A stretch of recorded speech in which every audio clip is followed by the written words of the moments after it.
Сәлем достар, бүгін сіздермен осындай тез әрі жылдам дайындалатын кекстің рецебімен таныстырғым келеді. Ол үшін бізге құрғақ ыдысымызды дайындап аламыз. 3 жұмыртқамызды саламыз. Сүтімізді қосамыз.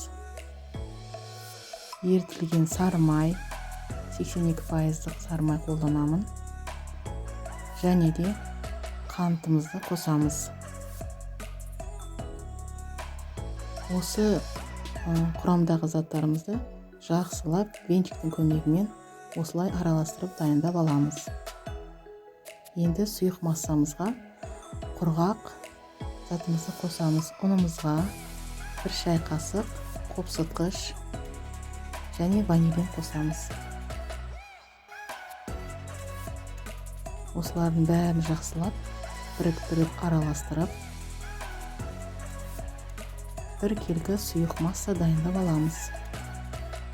Міне массамыз осылай дайын болды. Миксердің көмегімен де жасаңыздар болады. Менде осындай 2 кекстің капсулалары бар. Қазір біреусін алып, осыларға жаңағы сұйық массамызды орналастырып боламыз. Міне кекстің заттарын шығарып алдық. Осы капсулаларымызға жаңағы дайын болған сұйықтығымыздан үлкен ас қасықпен 2 қасықтан салып отырамыз. Міне барлығын салып алдық. 180 градуста 25 минут осылай пісіріп аламыз. Енді кекстарымыз суығанша оның бетіне жағатын кремін дайындаймыз. Ол үшін менде үйдегі кәдімгі қолда бар қаймақ, сметана дейміз, 15%, сахарный пудра және креміміз қою болсын десеңіздер, осындай арнайы загуститель для сметаны деген болады. Содан алып қосып жіберсеңіздер болады.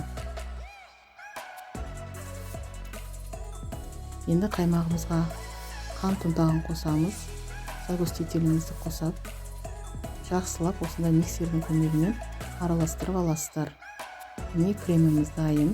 Негізі кремді сливкімен де дайындасаңыздар болады, бірақ мен осылай қаймақпен дайындадым. Енді осындай насатканың біреусін алып, кондитерский мешогымызға саламыз. Қазір басын кесіп тастаймыз да, әртүрлі форма шығаруымызға болады. Енді осы затымызды, қаймағымызды кексіміздің бетіне орналастырамыз. Осылай қалауыңызша крем жақсаңыздар да болады. Жақпай тек қана сахарный пудра сеуіп қойсаңыздар болады.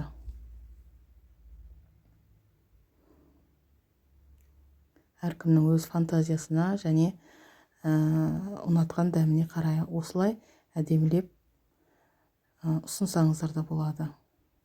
Бұл балаларға өте қызықты болады. Арнайы кондитерлік осындай моншақ тәріздес посыпка дейміз ғой, сонымен әрлесеңіздер болады.